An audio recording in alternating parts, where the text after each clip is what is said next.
Tony একটা উদ্যোক্তা, একটা শিল্প ইন্ডাস্ট্রিস্ট। সে নারীকে চাকরি দিবে, পুরুষকে চাকরি দিবে, তাতে কোনো অসুবিধা নাই। একটু তার আমার অভিনয়টা দেখে। কান্নাকাটির বাকি আছে, বিকজ আমার এই ব্যবসাটা আমি এত কষ্ট করে উঠাইছি। আমি রাত দিন না খেয়ে না করে একটা মানুষ নিজেকে কতটা ফার্স্ট ক্লাস, মানে সিনেমার অভিনয় চাইতে রিয়েল বাস্তব অভিনয় জানলে কতটা আসলে মানে অসহায়ত্ব বোধ দেখাতে পারে, অসহায়ত্ব বোধের মতো সে নিজেকে প্রেজেন্টেশন করতে পারে। সে কান্না করতেছে, সে ভেঙে পড়তেছে, মানে এখন তার করা কিছু নাই। আবার আরেকটা ভিডিও দেখাচ্ছি, একটু দেখেন। জানেন না, যাদের কোনো ক্ষতি করেন নাই তারা যদি আপনার অকারণে সারাক্ষণ খারাপ কমেন্ট করতে থাকে, আপনি কি তাদেরকে ছেড়ে দিতেন কিনা এটা চিন্তা করে তারপর এসে কমেন্ট করবেন। ঠিক আছে, নিজের উপরে নিয়ে চিন্তা করে তারপর এসে মানুষকে কমেন্ট করবেন, তারপরে জ্ঞান দিবেন। আপনার থেকে অনেক বেশি জ্ঞান নিয়ে আমি চলি। মনে রাখবেন, আমি শত শত মানুষকে কর্মসংস্থান, তার চাইতে জ্ঞানী ব্যক্তি আর কেউ নাই, তাকে কেউ জ্ঞান দিতে আসেন না। কিন্তু সে ব্যক্তি জ্ঞানী। সে ভিডিওতে এসে তার শরীরের একটা পোশাক, শালীনতা, তার নিজের যে একটা ধরেন বা অঙ্গভঙ্গি বা দেহভঙ্গি, তার স্তন থেকে শুরু করে মুখ টু, মানে মুখ তো আলাদা জিনিস, ধরেন শরীর এইভাবে তার মাসেল থেকে শুরু করে তার পুরো বডি একটা আছে না, একটা মানুষের তো আকর্ষণীয় স্থান। সেখানে তো সে আকর্ষণীয় স্থানটা সে ভিডিও এসে সে কিভাবে খুলতেছে, সে কিভাবে জ্ঞানী হয়, সে কিভাবে একটা নম্র ভদ্র একটা মেয়ে হয়। সে নিজেকে দাবি করছে যে ঠিক আছে, আমি অনেক মানুষকে মানে অনেক মানুষকে সে কর্মসংস্থান দিচ্ছে, তার সাথে জ্ঞানী তো আর কেউ হতে পারে না। আরে ভাই, অনেক আছে, অনেক ব্যক্তি আছে দুর্নীতি করে দেশের মানুষের পকেট থেকে টাকা নেয়, পকেট মারে, অনেক খারাপ কাজ করে। তারাও তো দেশের মানুষের জন্য দেখা যায় অনেক কর্মসংস্থানের ব্যবস্থা করে না। তাই বলে কি তাদেরকে আমি ভালো ধোয়া তুলসী পাতা বলতে পারি নাকি? হিসাব করেন আপনি। মানে সে কি সেন্সে কথা বলতেছে, সে এই যে ভিডিওতে, তাই তো এমনিতে সে সুগার ড্যাডির বউ।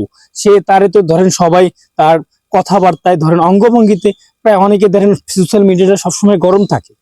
কিন্তু এই যে একটা তাপ, এই যে দেশে রেড অ্যালার্ট চলতেছে, সেই রেড অ্যালার্টদের নতুন করে যে একটা গরম আবহাওয়া ওয়েদার দিচ্ছে, এই ওয়েদারটাকে আসলে মানুষজন নিতে পারবে? মানুষের তো নিতে হয়, এমনিতে ওয়েদার নিতে পারতেছে না। সে যে জিনিস আর গরম দিচ্ছে, এই গরমটা দেখে তো অনেকের মানে জাস্ট গরম হয়ে যাচ্ছে। আর সেই গরমটা কি নিতে পারবে নাকি? এই যে সে একটা মানে নিজেকে জ্ঞানী দাবি করে কিভাবে একটা পতিতালয়ে, একটা আবাসিক হোটেলেও দেখা যায় অনেক পতিতা থাকে, অনেক তাদের জন্য দেখা যায় অনেক খদ্দের থাকে, কাস্টমার থাকে, টাকা নেয়। এবং সেই কাস্টমারে দেখা যায় হোটেল মালিক থেকে শুরু করে সেখানে কর্মচারীরা পর্যন্ত সেই টাকায় চলে, সেই টাকায় তাদের পেটের ভাত হয়। তাহলে তারাও তো নিজেকে দাবি করতে পারে যে আমরা অসামাজিক মানে কাজকর্ম করে অনেকের পেটের রুটি রোজগারের ব্যবস্থা করতেছি। এইটাই তো মানে বোঝায় আর কি তার মতে।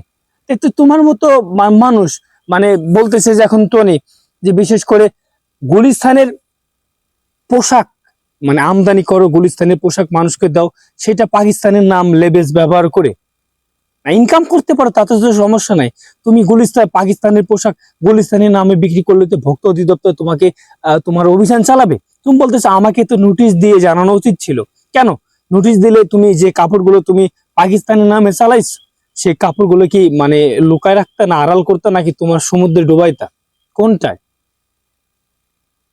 ভদ্র ভাষায় কথা বলতেছি, অশ্লীল ভাষা এখনো প্রয়োগ করি নাই। তাই স্বাভাবিক আছি, সুন্দর ভাষায় স্মুথলি ভাষায় বলতেছি। মানুষ জানে যে এই যে যারা হয়তো বা সোশ্যাল মিডিয়ায় থাকেন, তারা আপনারা কি করেন আর কি করতে পারেন, আপনাদেরকে তাদের জানা হয়েছে। ব্যবসা করেন, কর্মসংস্থান করেন, নারী উদ্যোক্তা হন, তাতে কোনো আপত্তি নাই।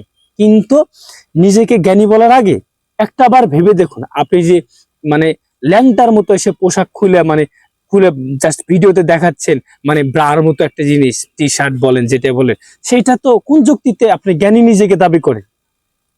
আগে নিজে সঠিক হন, আগে নিজে ভালো হন, তার পাশে নিজেকে জ্ঞানী দাবি